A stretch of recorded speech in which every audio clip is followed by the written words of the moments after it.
Hello everybody, welcome to Mind IAS. We are presenting before you the current affairs of 5th December 2023. Now these are very important for UPSC as well as the changing pattern of BPSC exam. Along with daily current affairs, we are providing you some important concepts associated with it. So let's start with our first slide. So now the first slide talks about the sharing of complete genome sequences by UK Biobank of 5 lakh British volunteers for research. Important keyword to be noted here is genome and genome sequencing. Now let's know what is genome. Genome क्या है? Entire set of DNA found in a cell. तो आप कह सकते हैं complete set of DNA को आप क्या कह सकते हैं? जीनोम. सिमिलरली आप कह सकते हैं पार्ट ऑफ डीएनए और सेक्शन ऑफ डीएनए उसको जीन कहते हैं. Please note. नाउ डीएनए क्या है? डीएनए का फुल फॉर्म है डीऑक्सीरिबो न्यूक्लिक एसिड, जो क्या करता है? It carries genetic information of an organism. Clear. Now जो डीएनए है ये लाई कहां करता है? ये लाई करता है सेल्स के न्यूक्लियस में and in small quantities in cells mitochondria. Mitochondria को power house of the cell भी कहा जाता है. Power house of the cell. Now chromosomes क्या है? Chromosomes are basically thread like structures of DNA. Thread like structures of DNA और यही sales के न्यूक्लियस में और सेल के माइटोकॉन्ड्रिया में पाए जाते हैं. ह्यूमन में there are 23 pairs of chromosome. Clear. Now DNA में 4 केमिकल बेसिस होते हैं. पहला है एडेनिन, दूसरा है साइटोसिन, तीसरा है ग्वानिन एंड चौथा है थाइमिन. तो जो जीनोम सीक्वेंसिंग हम लोग पढ़ रहे हैं, genome sequencing is nothing but figuring out of the order of DNA nucleotides. जैसे कि एडेनिन, साइटोसिन, ग्वानिन, थाइमिन का ऑर्डर को फिगर आउट करने को ही हम लोग क्या कहते हैं? Genome sequencing. तो याद रखेंगे जीनोम सीक्वेंसिंग. अगला क्या इंपॉर्टेंट इनिशिएटिव्स हैं रिगार्डिंग जीनोम सीक्वेंसिंग? पहला याद रखेंगे ह्यूमन जीनोम प्रोजेक्ट जो लॉन्च हुआ था 1990 में. क्या पर्पस था इसका? कि जो ह्यूमन के जो डीएनए हैं उनको डिकोड करना, डिकोडिंग ह्यूमन डीएनए. उसी तरह भारत सरकार ने किस तरह के प्रोजेक्ट लॉन्च किए हैं? GIP, genome India project and IndiGen programme. Same purpose, to decode DNA of Indians. पूरे इंडियंस का डीएनए या जीनोम को डिकोड करने के लिए. अब जान लेते हैं कि why we are studying genome sequencing. What are the advantages? The advantages are, we all know, पहला डिजीज के कंपैरिजन में हमें पता है कि हर इंडिविजुअल्स का अपना यूनिक प्रॉब्लम्स या डिजीज है.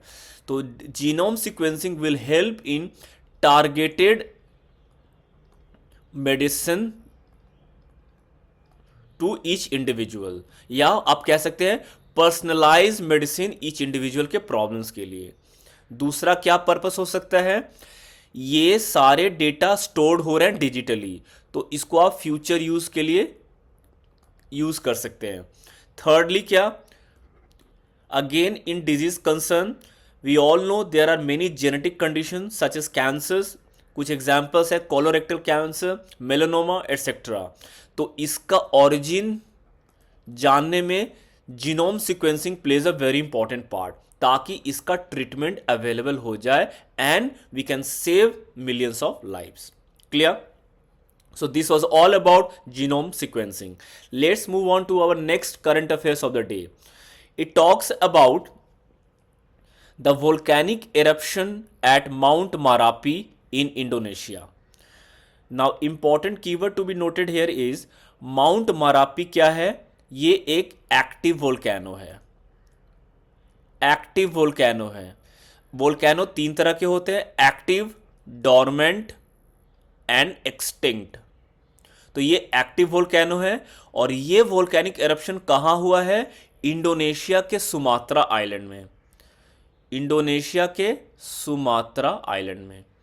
यहाँ पे इंपॉर्टेंट कुछ data to be noted here is that Indonesia का जो सबसे बड़ा आइलैंड है वो है न्यू गिनी।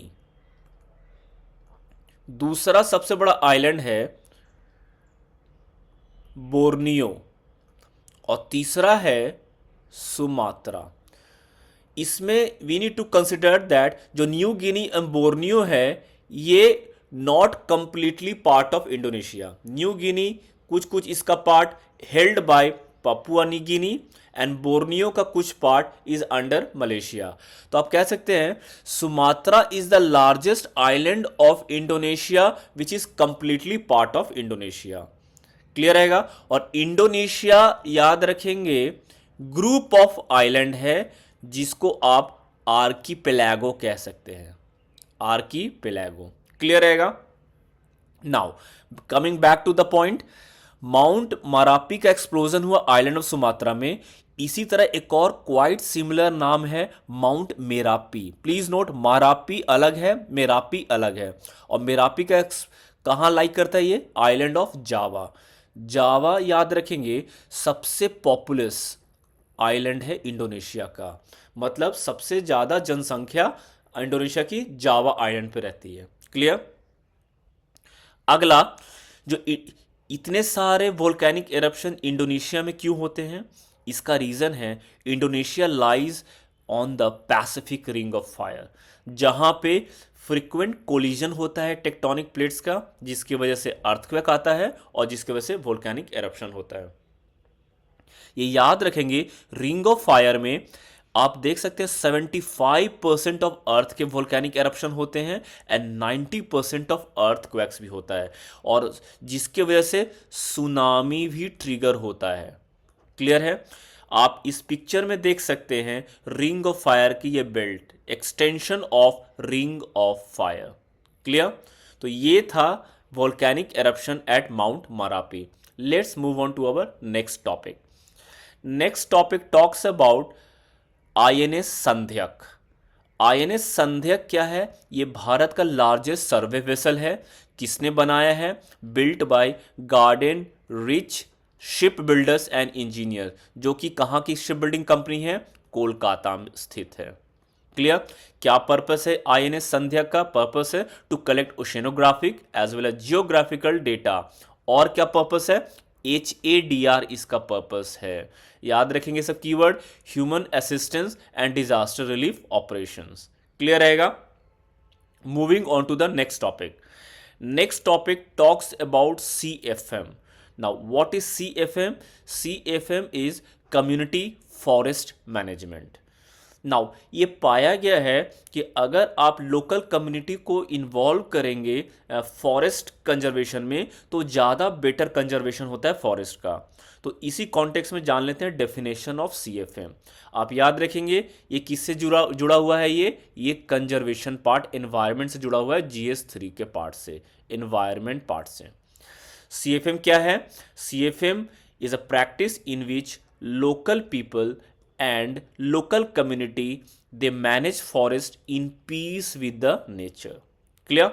Now इसमें क्या होता है कि पहले जो फॉरेस्ट का जो मैनेजमेंट था वो किसके हाथ में था? वो स्टेट के फॉरेस्ट डिपार्टमेंट के पास था। अब फॉरेस्ट का मैनेजमेंट किसके हाथ में हो गया है? पीपल के हाथ में हो गया है। तो देख सकते हैं इसका कुछ एडवांटेज भी है। डिफॉरेस्टेशन को बचाता है, मतलब कि promotes afforestation, promotes afforestation. More people are involve in the conservation of forest, इसकी वजह से रूरल पार्टिसिपेशन को इंक्रीज करता है एंड ऑल्सो फॉरेस्ट के जो ट्रेडिशनल नॉलेज है उसको लोकल पीपल में भी उसको क्या करता है? बेनिफिट शेयरिंग में हेल्प करता है। तो ये है इनके advantages. Now important for prelims point of view आप नोट करके रखेंगे, CFM क्या है वो जानना बहुत ज़रूरी है। एंड ऑल्सो फर्स्ट स्टेट जिसने CFM प्रैक्टिस किया है वो था ओडिशा 2016 में। कहाँ पे? At Similipal national park. याद रखेंगे एट सिमली पार्क। सिमली पाल कहां पर है? उड़ीसा में है। नाउ करंटली न्यूज में क्या है कि Chhattisgarh has become the second state to start CFM. कहां पे? कांगेर घाटी नेशनल पार्क। याद रखेंगे, इंपॉर्टेंट है प्रीलिम्स पॉइंट ऑफ व्यू से। कांगेर घाटी नेशनल पार्क कहां लाई करता है? छत्तीसगढ़ में। क्लियर? इसी तरह से कुछ इंपॉर्टेंट एक और लॉ जान लेते हैं जो फॉरेस्ट मैनेजमेंट से जुड़ा हुआ है, जिसको कहते हैं scheduled tribe and other traditional forest dweller, जिसको आप शॉर्ट में OTFD, recognition of forest right act 2006 कह सकते हैं। ये पूरे एक्ट को आप शॉर्ट में फॉरेस्ट राइट एक्ट 2006 कह सकते हैं। क्लियर है? तो ब्रीफली जान लेते हैं, इंपॉर्टेंट है, प्रीलिम्स में यूज कर क्वेश्चन आ सकता है, मेंस में आपको इसका ये कोट करना बहुत ज़रूरी है जब कंजर्वेशन ऑफ फॉरेस्ट आप लिख रहे हैं। तो फॉरेस्ट राइट एक्ट 2006 क्या है, इसमें ये जान लेंगे ये किसको टारगेट में रख के बनाया गया है? जो शेड्यूल्ड ट्राइब्स फॉरेस्ट में रह रहे हैं, forest dwelling scheduled tribe, FD ST, and और बाकी जो लोग जो ट्राइब्स नहीं है बट फॉरेस्ट में रह रहे हैं फॉर जनरेशन, तो OTFD, other traditional forest dwellers. Now criteria क्या है?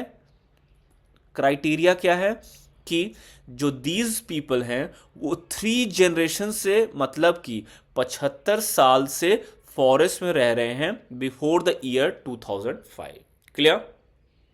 नाउ इसमें फॉरेस्ट राइट एक्ट 2006 में याद रखेंगे जो फॉरेस्ट का मैनेजमेंट है वो ग्राम सभा को दिया गया। ये बहुत इंपॉर्टेंट पॉइंट है। The management of the forest या control of the forest lies in the hands of Gram Sabha. तो आप कह सकते हैं indirectly in the hands of people. इसी वजह से ये बहुत ही सिग्निफिकेंट एक्ट है for the conservation of forest as well as participation of locals as well as tribals in forest management. इसमें कुछ इंपॉर्टेंट राइट्स दिया गया है, जैसे सब जान के रखेंगे। Individual forest right, community forest rights, title rights, use rights, relief and development rights and forest management rights. इसको हम लोग डिटेल्स में जानेंगे जब हम लोग गवर्नमेंट स्कीम्स के बारे में पढ़ेंगे तब। Moving on to our next topic. Next topic talks about India fulfilling Montreal Protocol targets according to Ministry of Environment, Forest and Climate Change as well as United Nations Development Program. Now क्या है ये target? Target के मुताबिक कहा गया था कि India को 35% हाइड्रोक्लोरोफ्लोरोकार्बन को कम करना है, रिडक्शन करना है फ्रॉम 2020 बेसलाइन। और इंडिया ने कितना परसेंट अचीव कर लिया है रिडक्शन? 44% रिडक्शन अचीव कर लिया है। एंड ऑल्सो क्या? एलिमिनेट करना है HCFC 141B। क्लियर रहेगा? तो please note India has to decrease is its HCFC production by 35% and also eliminate HCFC 141B, जो इंडिया ने अचीव कर लिया है और बल्कि एक्सीड किया है by reducing by 44%। Now HCFC है क्या? HCFC एक्चुअली में एक कंसिस्ट ऑफ हाइड्रोजन, C मतलब क्लोरीन, F मतलब फ्लोरीन और C लास्ट का कार्बन। तो ये इन सारे एलिमेंट से बनता है hydrochlorofluorocarbon. Hydrogen, chlorine, fluorine, carbon. Chlorine और फ्लोरीन को क्या कहते हैं? हैलोजेन कहते हैं। इनका यूजेस क्या है? ये एज ए रेफ्रिजरेंट यूज होते हैं और as a blowing agent use होते हैं इन द मैन्युफैक्चर और production of metals as well as plastics. तो HCFC को फेज आउट क्यों किया जा रहा है? इसका रीजन ये है कि HCFC जो है वो ODS है।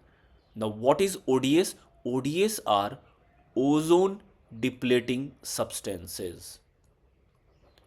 इसका मतलब क्या होता है? इसका मतलब जो ओजोन लेयर को कम करने की कोशिश कर रहा है। ओजोन लेयर बहुत ही इंपॉर्टेंट है, वो इसके बारे में पढ़ेंगे आगे। तो याद रखेंगे HCFC या पहले के जो CFC थे जिनको फेज आउट किया जा चुका है, they are ozone depleting substances. Clear है? जो हमारे अर्थ के एटमॉस्फेयर में ओजोन लेयर है उनको कम कर रहे हैं या घटा रहे हैं। क्लियर रहेगा? तो ओजोन के बारे में जान लेते हैं थोड़ा कि व्हाट इज ओजोन। ओजोन जो है, ओजोन जो है एक लेयर है जो अर्थ को प्रिवेंट करता है सन के अल्ट्रा वायलेट रेस से। और इससे क्या हेल्प होती है? इससे आप ह्यूमन को स्किन कैंसर नहीं होगा, और अर्थ का जो टेम्परेचर है वो नहीं बढ़ेगा। क्लियर रहेगा? तो ओजोन लेयर एक लेयर है जो कि अल्ट्रा वायलेट रे से बचाता है, और जिसकी वजह से स्किन कैंसर नहीं होता, और अर्थ के टेम्परेचर को भी क्या करता है? मैनेज करता है। ये कौन से लेयर में एटमॉस्फेयर में पाया जाता है? ये लाइज इन स्ट्रेटोस्फेयर। कहाँ पाया जाता है? स्ट्रेटोस्फेयर। जो ओजोन स्ट्रेटोस्फेयर में रहता है उसको we call it good ozone. तो यहाँ से जान लेते हैं डिफरेंट लेयर्स ऑफ एटमॉस्फेयर क्या है। सबसे लोएस्ट में जो लेयर है वो है ट्रोपोस्फेयर, इसके बाद आता है स्ट्रेटोस्फेयर, इसके बाद आता है मीजोस्फेयर, इसके बाद आता है थर्मोस्फेयर, और सबसे outer most layer of atmosphere क्या है? वो है एग्जोस्फेयर। क्लियर रहेगा? हमने पहले पढ़ा है इंटरनेशनल स्पेस स्टेशन के बारे में, याद रखेंगे international space station lies in thermosphere, या मोस्ट ऑफ द जो सैटेलाइट्स हैं वो एलईओ सैटेलाइट्स हैं वो कहाँ लाई करते हैं? थर्मोस्फेयर में। तो याद रखेंगे ozone present in the stratosphere, second layer of atmosphere में। क्लियर रहेगा? ट्रोपोस्फेयर में भी ओजोन का फॉर्मेशन होता है, बट इसको बैड ओजोन कहते हैं। Please remember the term, it is referred as bad ozone. इसका कहने का मतलब, तो ओजोन का जो डिप्लेशन है वो कैसे होता है? जो इसमें क्लोरीन कंपाउंड होता है या फ्लोरीन कंपाउंड होता है, ये लोग क्या करते हैं? डिकम्पोज कर देते हैं किसको? ओजोन के लेयर को, through a process known as photolysis. Photolysis के प्रोसेस से क्या करते हैं? डिकम्पोज कर देते हैं लेयर को। Moving on to the next part, एक और टर्म याद रखेंगे एग्जाम के लिए, बहुत इंपॉर्टेंट है, global warming potential. Global warming potential क्या है? ग्लोबल वार्मिंग पोटेंशियल का डेफिनेशन आप कह सकते हैं कि ऑफ अ गैस को आप कह सकते हैं कि how much energy a gas absorb over a period of 100 years as compare to carbon dioxide. तो इसका मतलब देखेंगे, इसके दो कंपोनेंट है। एक है कि कितना हीट एब्जॉर्ब करता है एक गैस पर टन, और दूसरा कितने साल वो एटमॉस्फेयर में रहता है। याद रखेंगे जो भी गैस का प्रोडक्शन अर्थ पे हो रहा है वो तुरंत खत्म नहीं होते हैं, they remain in the atmosphere for a very long time. जैसे कि आप यहाँ देख सकते हैं, कार्बन डाइऑक्साइड अगर पर टन अगर कुछ हीट एब्जॉर्ब करता है उसका है बेंचमार्क 1, और वो कितने साल तक रहता है? 100 ईयर्स तक रहता है। उसी तरह जो मीथेन है उसका 27 टाइम्स ज़्यादा है ग्लोबल वार्मिंग पोटेंशियल, वो 27 टाइम्स ज़्यादा हीट एब्जॉर्ब करता है, और नंबर ऑफ ईयर्स वो कितने रहता है एटमॉस्फेयर में? 12। इस कॉन्टेक्स्ट में आप देखेंगे कि जो क्लोरोफ्लोरोकार्बन्स या हाइड्रोक्लोरोफ्लोरोकार्बन्स हैं, इनका हीट एब्जॉर्बिंग कैपेसिटी भी बहुत ज़्यादा है, और ये एटमॉस्फेयर में भी बहुत साल तक रहते हैं। इसके वजह से वो क्या करते हैं? वो एक तो ओजोन को डिप्लीट करते हैं, नहीं तो दूसरा क्या करते हैं? टेम्परेचर ऑफ द अर्थ को क्या करते हैं? इंक्रीज करते हैं, ग्रीन हाउस इफेक्ट को बढ़ाते हैं। क्लियर रहेगा? कुछ प्रोटोकॉल्स एंड ट्रीटी हुई थी जो इस प्रॉब्लम को सॉल्व किया जाए, ओजोन लेयर को बचाया जाए, जिसमें याद रखेंगे हमने पहले ही ऊपर में पढ़ा था, भारत ने जो फेज आउट किया है 44% रिडक्शन, वो अकॉर्डिंग टू मॉन्ट्रियल प्रोटोकॉल किया है। मॉन्ट्रियल प्रोटोकॉल क्या है? ये एक ग्लोबल एनवायरमेंटल ट्रीटी है जो किस चीज़ में काम करती है? इसका पर्पस है ख़त्म करने का या प्रोडक्शन को कम करने का ओजोन डिप्लीटिंग सब्सटेंस का।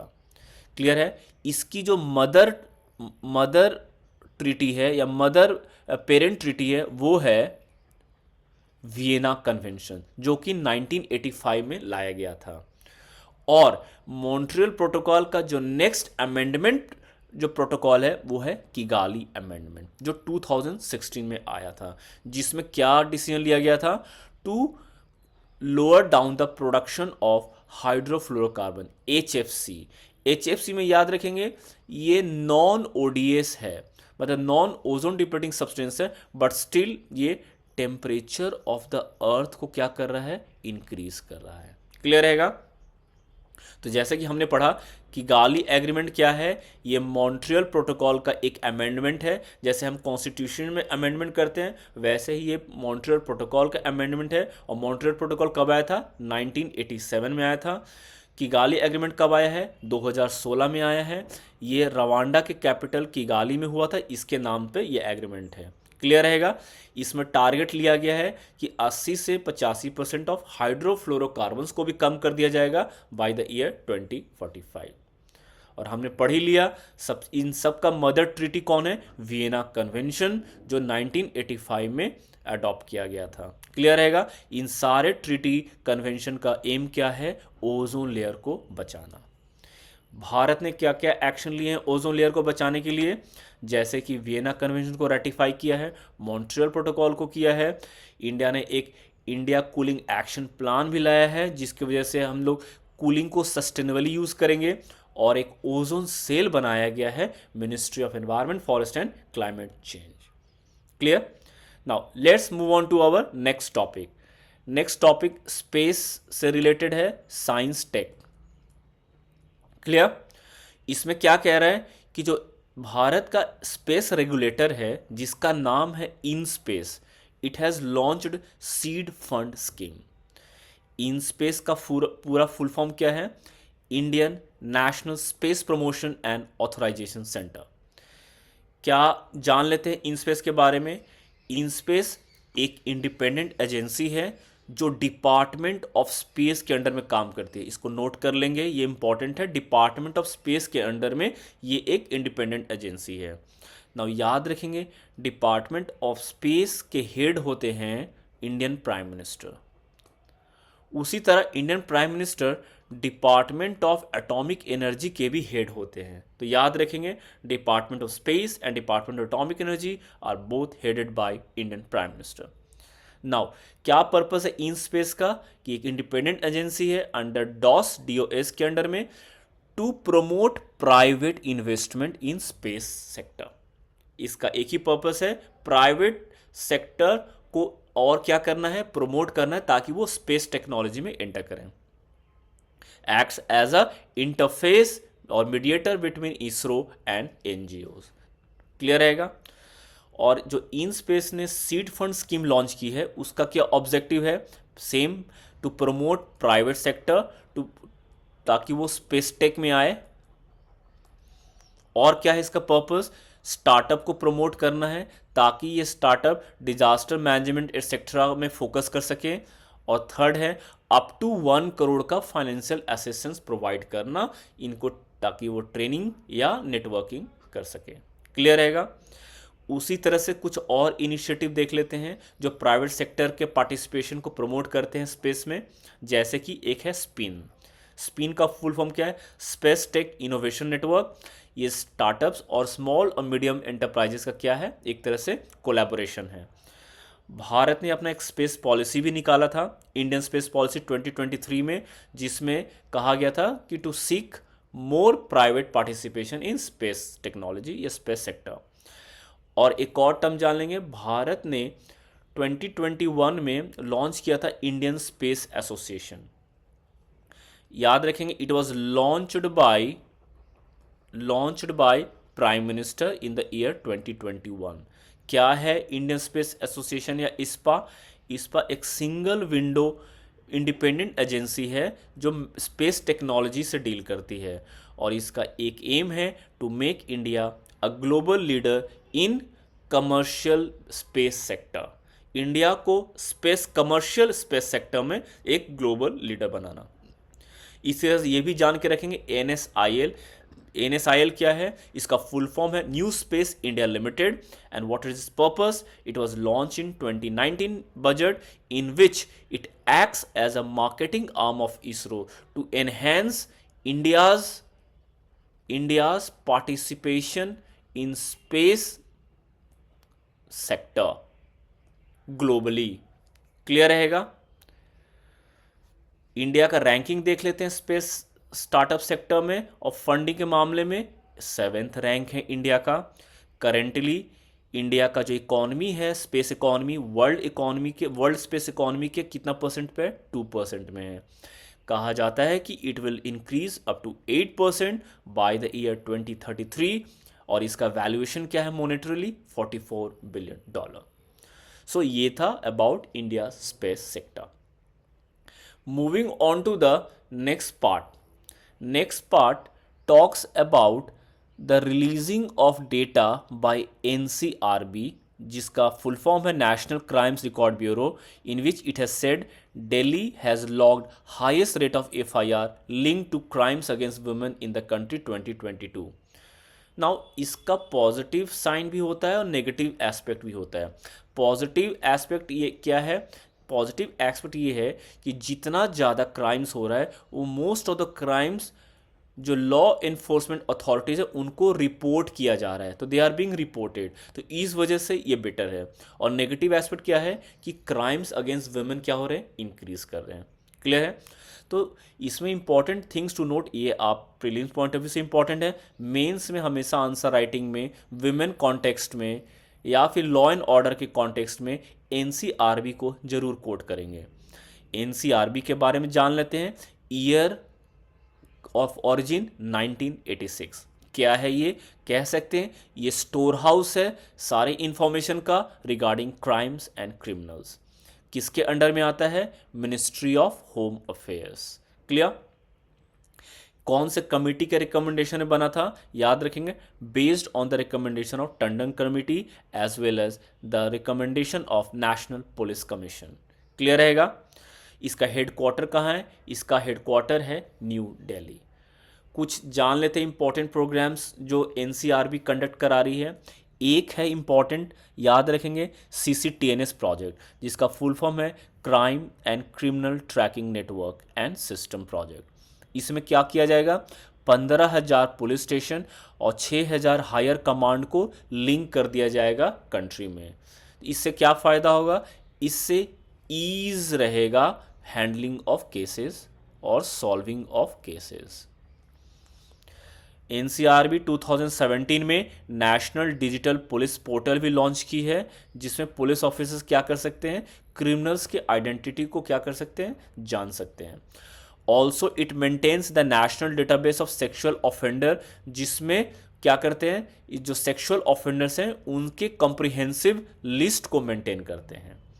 It also compiles and publishes prison statistics data as well as national crime statistics data. Clear? NCRB के अंडर में सेंट्रल फिंगरप्रिंट ब्यूरो भी रहती है, जो सारे क्रिमिनल्स के फिंगरप्रिंट को क्या करती है? इंफॉर्मेशन स्टोर करती है। CCTNS याद रखेंगे ये पार्ट, ये नेशनल गवर्नेंस प्लान के अंडर में आता है। ये इसमें नेशन वाइड नेटवर्किंग इंफ्रास्ट्रक्चर को एनहेंस किया जा रहा है, बढ़ाया जा रहा है, ताकि पुलिस के जो प्रोसेस है जैसे कि FIR, इन्वेस्टिगेशन, चालान, चार्जशीट सेट, इसको क्या किया जाए? कंप्यूटराइज किया जाए और सारे देश भर के जो पुलिस स्टेशन है उनको एक सेंट्रल डेटाबेस से क्या किया जाए? लिंक कर दिया जाए। क्लियर रहेगा? Coming on to the next topic. Next topic talks about the crashing of an US Air Force Osprey aircraft in Japan. तो ये जान लेंगे, ये टर्मिनोलॉजी के लिए ये इंपॉर्टेंट रहेगा, साइंस टेक का पार्ट है ये। ऑस्प्रे एयरक्राफ्ट क्या होता है? ये टिल्ट रोटर एयरक्राफ्ट होता है। याद रखेंगे terminology, tilt rotor. Now what is tilt rotor aircraft? ये जो एयरक्राफ्ट हेलीकॉप्टर की तरह वर्टिकल टेक ऑफ कर सके, हेलीकॉप्टर की तरह हॉवर कर सके और वर्टिकली लैंड भी कर सके। तो इसका मतलब कि आप नॉर्मली आप एयरक्राफ्ट को देखते हैं कि उनका क्या होता है? रनवे होता है, but these tilt rotor aircraft they don't need runway, rather वो हेलीकॉप्टर की तरह वर्टिकली राइज करते हैं, हॉवर करते हैं, एंड देन अगर उन्हें उतरना होता है तो वर्टिकली दे कम डाउन। क्लियर? उसी तरह से एक और टर्म जान करेंगे, टर्बो प्रॉप्ड एयरक्राफ्ट। ये उस तरह की एयरक्राफ्ट हैं जो टर्बो प्रॉप इंजन यूज करती है rather than piston powered engine जो जेट प्लेन में होता है। क्लियर रहेगा? इसका आप इस करंट अफेयर्स को इस पार्ट से जोड़ सकते हैं कि रिसेंटली इंडियन एयरफोर्स के 2 पायलट की डेथ हो गई आफ्टर दियर ट्रेनिंग एयरक्राफ्ट जिसका नाम है पिलाटस PC-7 मैक 2 ट्रेनर एयरक्राफ्ट क्रैश कर गई थी। ये भी क्या थी? Turbo propped aircraft. क्लियर रहेगा? ये याद रखेंगे टर्मिनोलॉजी के लिए, टिल्ट रोटर और टर्बो प्रॉप क्या है इन 2 टर्म के लिए। Coming on to the next topic ये इन्वायरमेंट सेक्शन से है। इसको आप मेंस के आंसर राइटिंग में कोट कर सकते हैं और प्रीलिम्स के लिए भी इम्पॉर्टेंट है data. The next topic talks about the launching of global drought snapshot. याद रखेंगे, ग्लोबल ड्रॉट स्नैपशॉट किसने लॉन्च किया है? United nation convention to combat desertification, UNCCD ने। कहाँ लॉन्च किया है? एट COP28, जो अभी दुबई यूएई में हो रहा है। क्लियर है? इस report global drought snapshot report के कुछ इंपॉर्टेंट पॉइंटर्स जान लेते हैं। क्या कहती है ये रिपोर्ट? पहला है कि 5 मिलियन पीपल चाइना में लो वाटर लेवल की वजह से सफ़र कर रहे हैं। और लो वाटर लेवल कहाँ पाया गया है? यांगजी रिवर में। यांगजी रिवर के बारे में जान के रखेंगे, ये दुनिया का थर्ड लॉन्गेस्ट रिवर है। Third longest river. पहला लॉन्गेस्ट क्या है? नाइल। दूसरा क्या है? अमेजन। और यांगजी थर्ड। चाइना का ये लॉन्गेस्ट रिवर है। उसी तरह 5 consecutive rainfall season failures lead to in the horn of Africa lead to क्या किया है? Worst drought in 40 years. Horn of Africa में 5 कंजिक्यूटिव रेनफॉल फेलियर्स हुआ है, जिसके वजह से ड्रॉट कंडीशन आ गया है। यहाँ पे जान के रखेंगे हॉर्न ऑफ अफ्रीका में कौन कौन कंट्रीज आते हैं। जनरली ये ईस्टर्न अफ्रीका का पार्ट है, जिसमें कंट्रीज हैं Somalia, Eritrea, Ethiopia and Djibouti. Clear रहेगा? उसी तरह एक और है कि 70% सीरियल क्रॉप्स डैमेज हो गया ड्रॉट इन मेडिटेरियन एरिया। यहाँ पे ये जान के रखेंगे 1.2 million people in central American dry corridor suffering from 5 years of drought. Central American dry corridor में कौन कौन से कंट्रीज आएंगे? निकारागुआ, ये साउथ अमेरिकन कंट्रीज हैं, याद रखेंगे। Nicaragua, Guatemala, Costa Rica, Honduras, El Salvador. ये कंट्रीज आते हैं सेंट्रल अमेरिकन ड्राई कॉरिडोर का। ये सारे के सारे डेटा आप यूज़ कर सकते हैं मेंस आंसर राइटिंग में, जब आप adverse effects of climate change के बारे में लिखेंगे तब। उसी तरह जान लेते हैं जो यूएनसीसीडी है, जिसने अभी ये रिपोर्ट निकाली है ग्लोबल ड्रॉट स्नैपशॉट, उनके बारे में जान लेते हैं। ये जो यूएनसीसीडी है came into existence in the year 1992। 1992 में कहाँ आई थी existence? At Rio de Janeiro. Rio de Janeiro कहाँ है? ब्राज़ील में है। रियो डी जेनरियो जो समिट हुआ था एनवायरनमेंट का 1992 में, इसको अर्थ समिट भी कहते हैं। बहुत इंपॉर्टेंट समिट हुआ था ये, to save the earth from the adverse effect of pollution and other changes. Clear? तो जो 1992 समिट है उसमें और क्या क्या लॉन्च किया गया था? एक तो यूएनसीसीडी, दूसरा UNFCCC, United nation framework convention on climate change, और तीसरा यूएनसीबीडी। क्लियर? तो पहले यूएनसीसीडी के बारे में जान लेते हैं। 1992 में लॉन्च हुआ था एट रियो डी जेनरियो। ये जो है लीगली बाइंडिंग है, मतलब इसके जो सारे रूल्स हैं और कन्वेंशंस हैं वो सभी कंट्री जो सिग्नेटरी हैं उनको मानना पड़ेगा। क्लियर रहेगा? किस पर्पस से बनाया गया है? टू इम्पैक्ट, क्या करना है? जो लैंड डिग्रेडेशन हो रहा है, जो डिजर्टिफिकेशन हो रहा है, उसको रोकना है। इस पर यूपीएससी में क्वेश्चन भी आ चुका है कुछ साल पहले, डेजर्टिफिकेशन को रोकना, खासकर अफ्रीका के रीजन में। क्लियर रहेगा? ये था यूएनसीसीडी। हमने कहा कि यूएनसीसीडी के साथ यूएनएफसीसीसी भी लॉन्च हुआ था और यूएनसीबीडी भी लॉन्च हुआ था 1992 में। यूएनसीसीडी, यूएनएफसीसी का जो सेक्रेट है वो बॉन जर्मनी में है। यूएनसीसीडी का भी सेक्रेट कहाँ है? बॉन जर्मनी में। और यूएनसीबीडी मॉन्ट्रियल कनाडा। इसका सेक्रेटरीट कहाँ है? Montreal Canada. तो सीबीडी के बारे में जान लेते हैं। यूएन सीबीडी क्या है? इसका दूसरा नाम बायोडाइवर्सिटी कन्वेंशन है। 3 गोल हैं। एक है बायोलॉजिकल डाइवर्सिटी को कंजर्व करना, रिसोर्सेज का सस्टेनेबल यूज़ करना, और उन रिसोर्सेज को सभी में समान अधिकार से बांटना, fair and equitable sharing of resources. Bharat ने as a signatory of CBD क्या स्टार्ट किया था या क्या स्टैट्यूटरी लॉ बनाया है? Biodiversity act 2002। और इसमें भारत ने क्या स्टार्ट किया है? National biodiversity authority. National biodiversity authority since India is a signatory to UN CBD. Clear रहेगा? अगला जो टॉपिक है, it deals with the setting up of a tribal university at Telangana. Central tribal university खुलेगा कहाँ? तेलंगाना में, जिसका नाम क्या रहेगा? नाम है समक्का सरक्का। नाउ ये क्या करेगी यूनिवर्सिटी? ये ट्राइबल रिसर्च में पार्टिसिपेट करेगी, विल हेल्प और boost tribal research in the field of art, culture, custom, technology etcetera. तो जान लेते हैं थोड़ा समक्का सरक्का के बारे में। ये एक्चुअली में हिस्ट्री में इनका सिग्निफिकेंस है, ये मदर डॉटर थे जो Kakatiya rulers of 12th century, उनके खिलाफ इन्होंने लड़ाई की थी। क्यों? क्योंकि काकाटिया रूलर्स ने जो वहाँ के लोकल ट्राइबल पीपल्स पे उन पर हेवी फाइन्स लगाया था या हेवी टैक्सेस लगाया था, तो इनका उनके खिलाफ क्या था? प्रोटेस्ट था। उसी तरह इनके नाम पर एक इंडिया का लार्जेस्ट ट्राइबल फेस्टिवल भी है, जिसका क्या नाम है? समक्का सारलामा जाथरा फेस्टिवल। इसको स्टेट फेस्टिवल ऑफ तेलंगाना भी कहते हैं। हर 2 साल में होता है। ये आर्ट एंड कल्चर के पॉइंट ऑफ व्यू से बहुत इंपॉर्टेंट है। क्लियर? और ये इंडिया का लार्जेस्ट ट्राइबल रिलीजियस फेस्टिवल है। क्लियर रहेगा? तो ये था। उसी तरह इसी में एक इंपॉर्टेंट जान लेंगे करंट अफेयर्स। ये ट्राइबल वेलफेयर से जुड़ा हुआ है, वनरेबल सेक्शंस ऑफ सोसाइटी से जुड़ा हुआ है।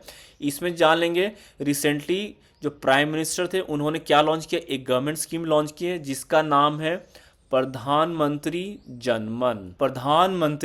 जनजाति आदिवासी न्याय महाअभियान। तो याद रखेंगे, ये इंपॉर्टेंट है, रिसेंट करंट अफेयर से ट्राइबल रिलेटेड है ये, तो याद रखेंगे। ये कब लॉन्च किया था प्रधानमंत्री ने? On 15th November, on the eve of birth anniversary of Birsa Munda. तो बिरसा मुंडा के बर्थ एनिवर्सरी को क्या कहा जाता है? जनजातीय गौरव दिवस। याद रखेंगे, important for current affairs. So this was all from daily current affairs. Stay tuned to Mind IAS for more such updates. Thank you.